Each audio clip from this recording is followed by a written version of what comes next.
What is innovation? There are more technologies coming all the time. Trying to get down to the specifics rather than being a sort of general partnership. Innovation dialogue. It's coming, and it's coming quick. Commit more resources and time and energy. The prosthetics field to return people to function. East meets West in Silicon Valley.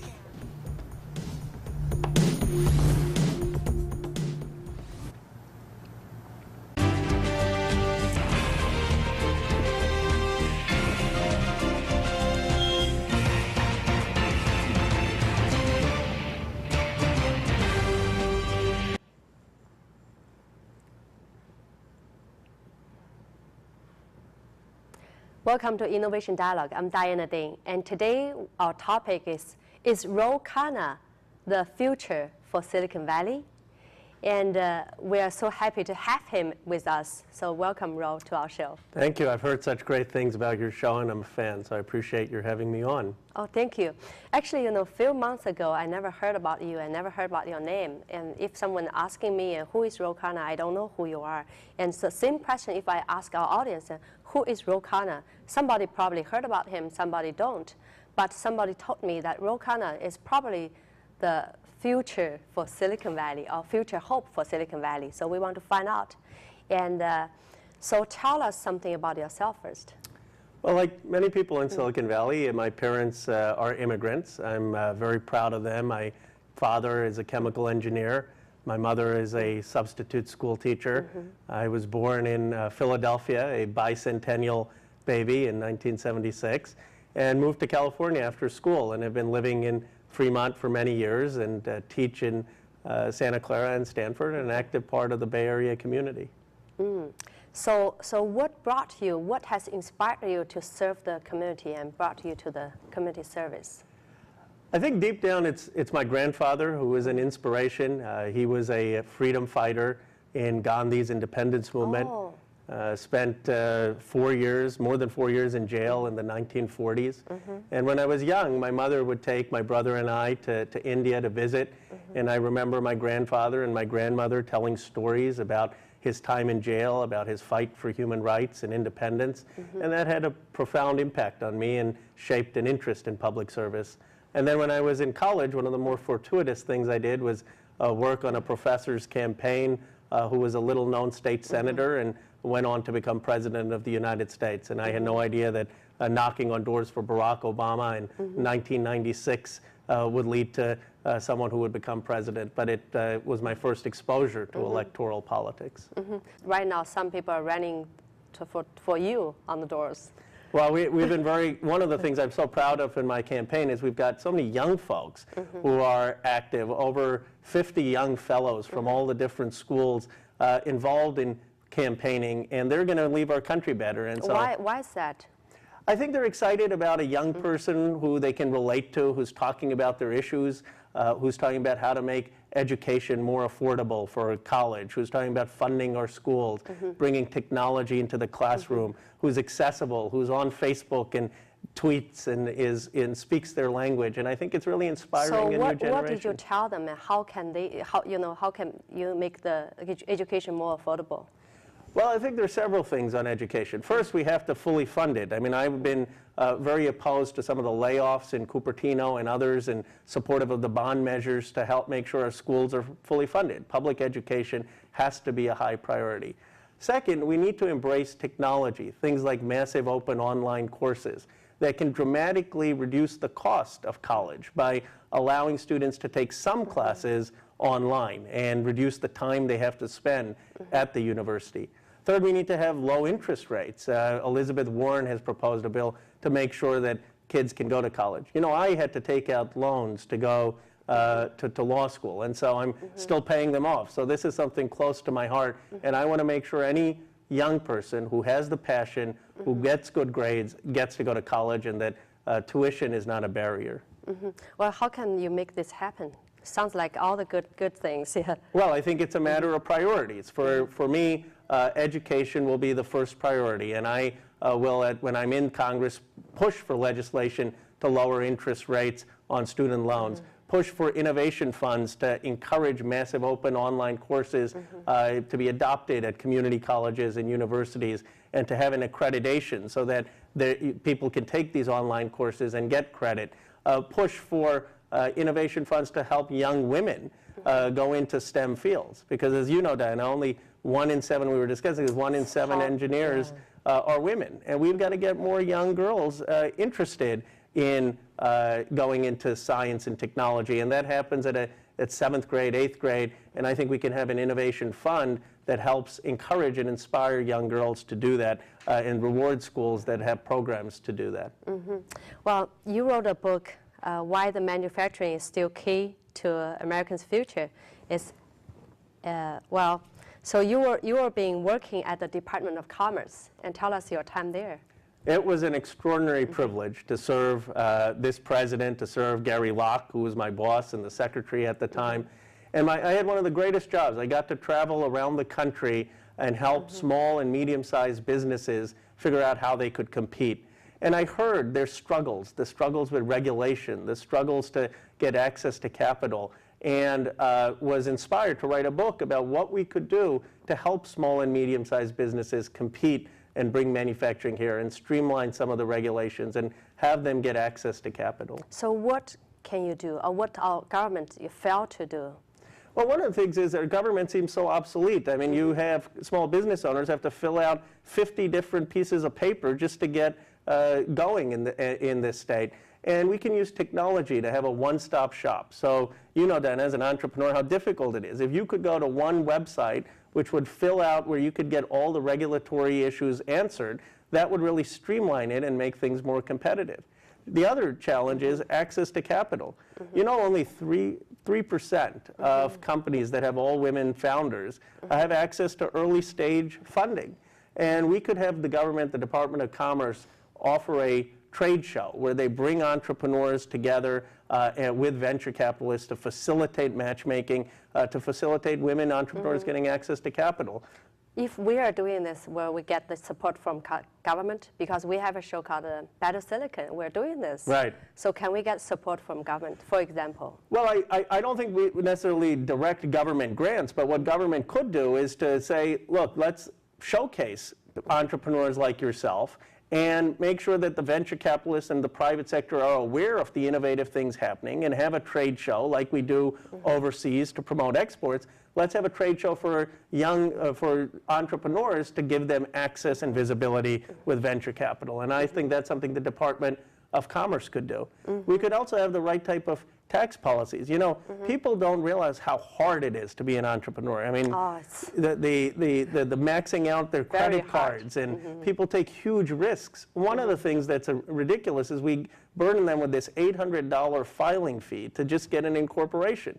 I have proposed having a federal tax credit for that incorporation fee. I've never started a business myself, but I get how difficult it is. And we have had a government who doesn't understand that. And I want to go to Congress to be a champion for the small business owner, for the entrepreneur, to make their life a little easier, because they are the engine of job creation and economic growth. Well, I heard that in 3 months you were able to raise $1.7 million. How did that happen?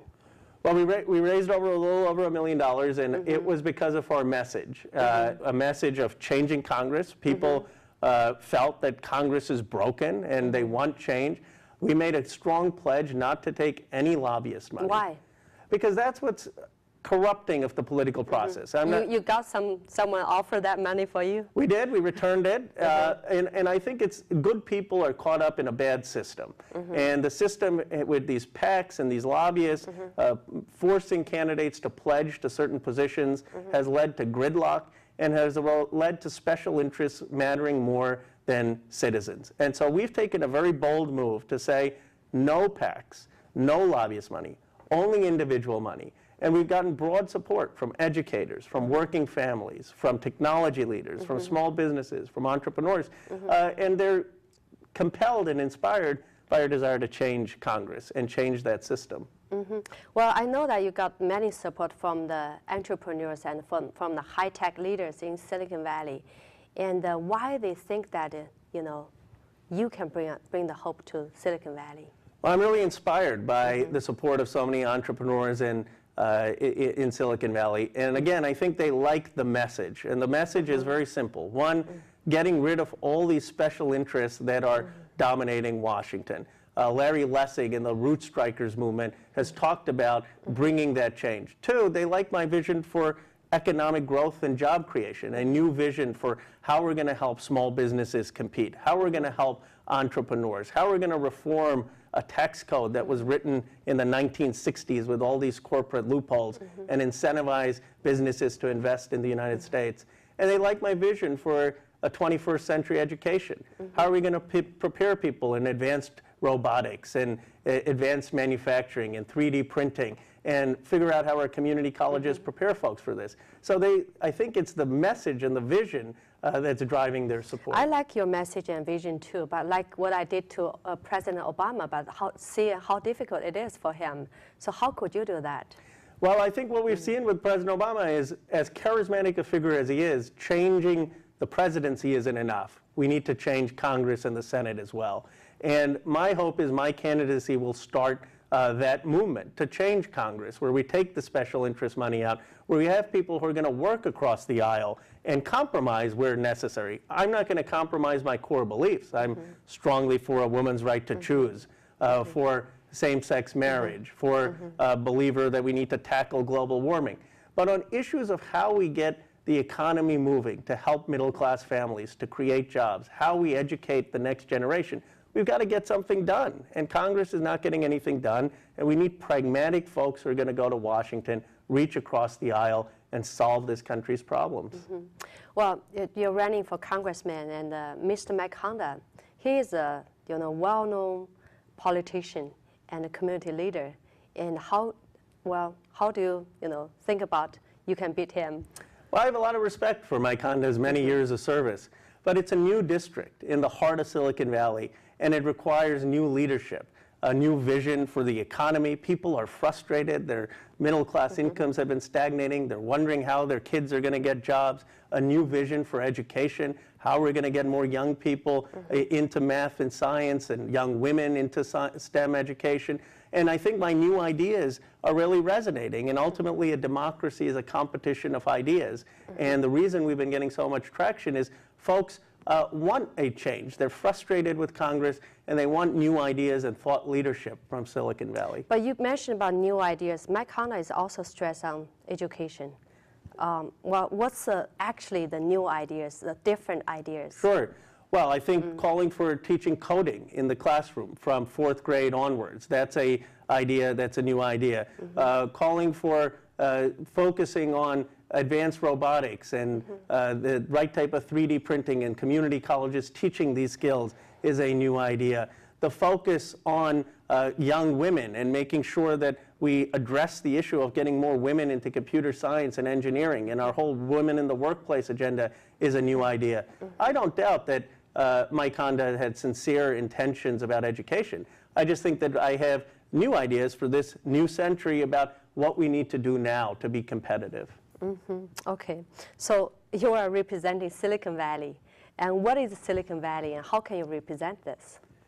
Well, it's an extraordinary honor for anyone to represent Silicon Valley. To me, Silicon Valley is a mindset that rewards risk-taking, that celebrates boldness. You are taking the risk right now. I am. I mean, probably that's why some of the entrepreneurs are sympathetic, and that is okay with failure. Failure is tolerated here. In Washington, one of the problems with Washington is everyone's afraid to say anything because they're so afraid to make a mistake, to make a gaffe on television. In Silicon Valley, we say, speak your mind, go with your passion, go with your heart. And we need to bring that type of boldness, vision, risk-taking to Washington, where people aren't so afraid to lose their seat or make a mistake. When I go to Congress, I'm not going to care about winning or losing the next election.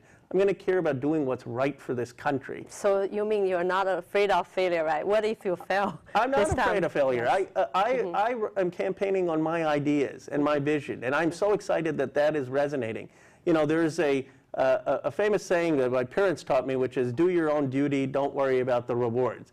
If I do what I think is right and articulate that vision, the question of who's going to win is up to the voters. But what we need is more people standing on principle, articulating ideas, instead of playing these political games where they get re-elected and then they start worrying right away about their re-election. What's your principle?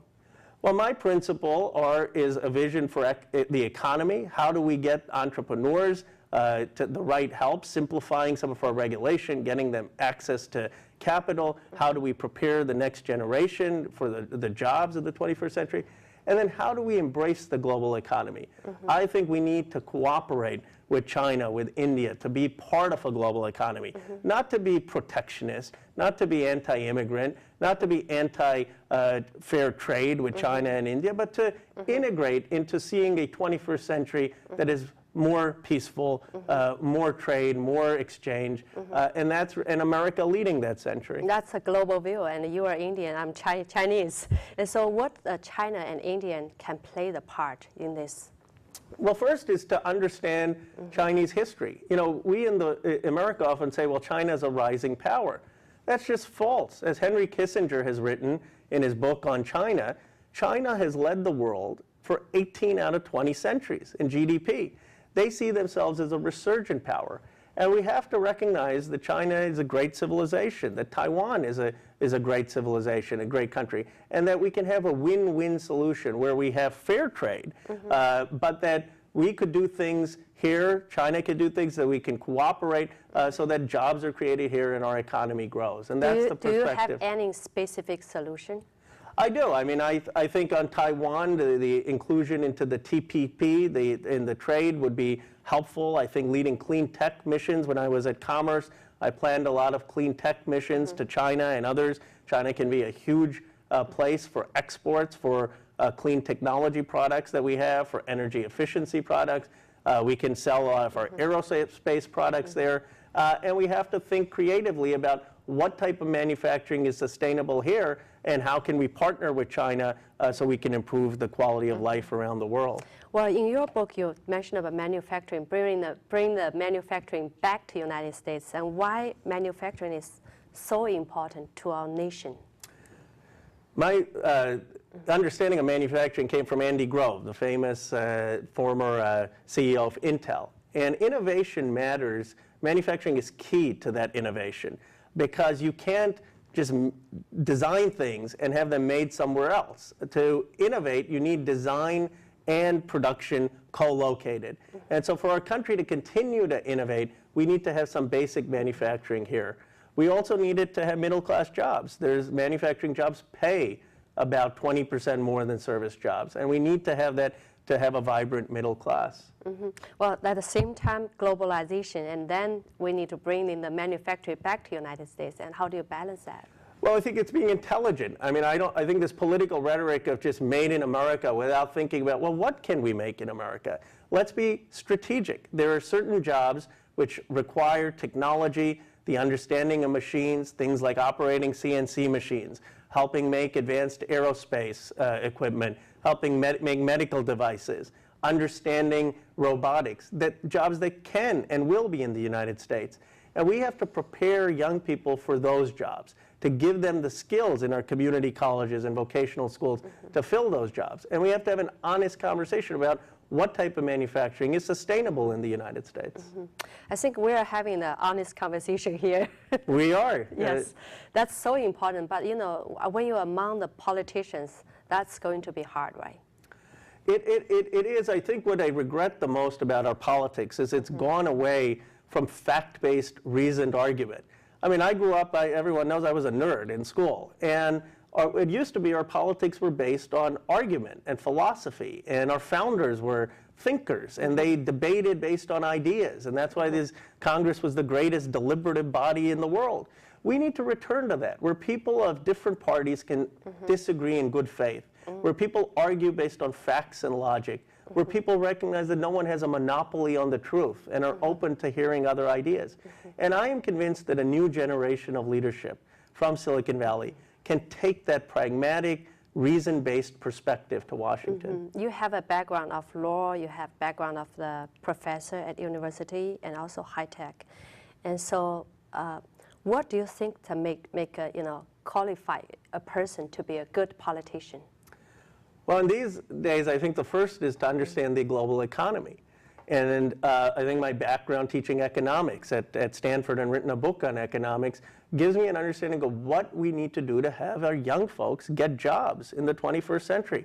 How are we going to compete? How are we going to make sure businesses stay in Cupertino and Sunnyvale and Santa Clara instead of going to Ireland or Singapore? How are we going to make sure that the new manufacturing jobs are created here?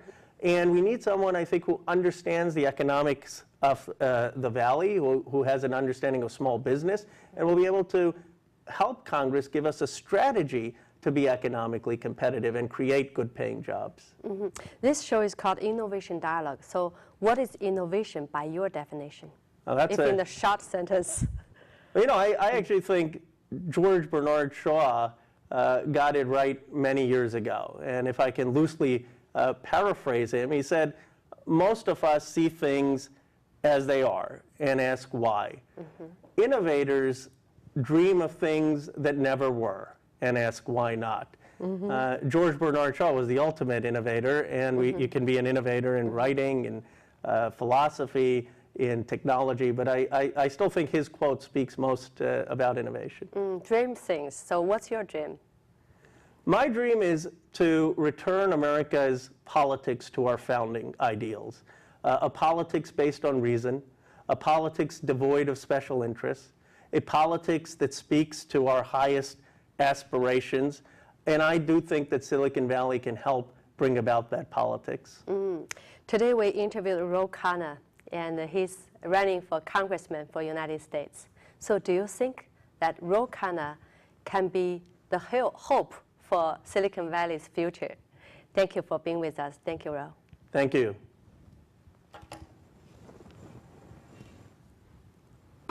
I'm supporting Ro because he's done the hard work of investigating women's issues, and in particular, I'm here tonight because he has really spent the hard work and the time to put together policies that would support women in the workplace. He is really an exciting candidate, and I feel strongly, I feel so strongly about it that I volunteered for him.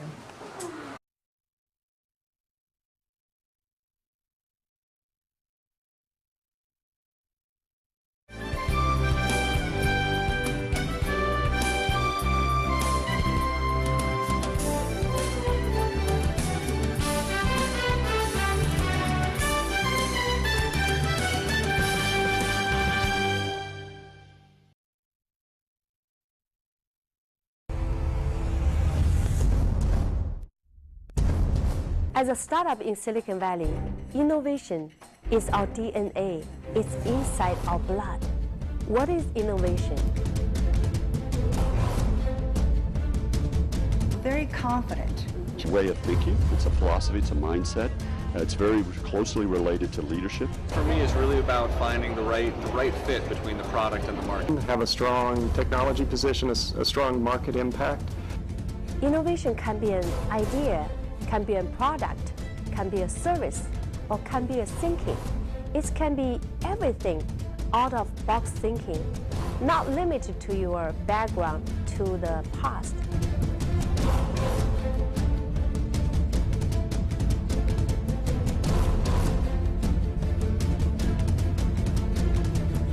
Welcome to Innovation Dialogue. I'm Diana Dane, and today we are going to talk about Cloud Festival. Today we have Carrie Davis, and she's here to share her story, which is so inspiring.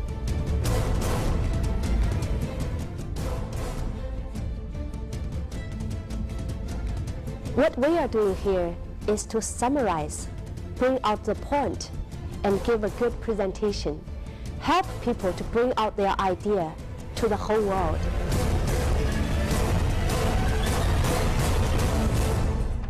It's very important to be able to spot human talent and to be a good leader.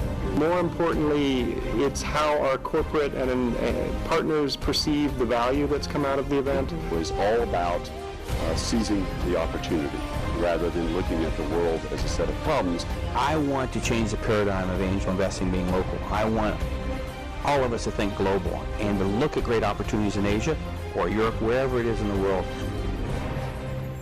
Come to Dialog TV. Let us work together to bring out your idea, to share with the whole world.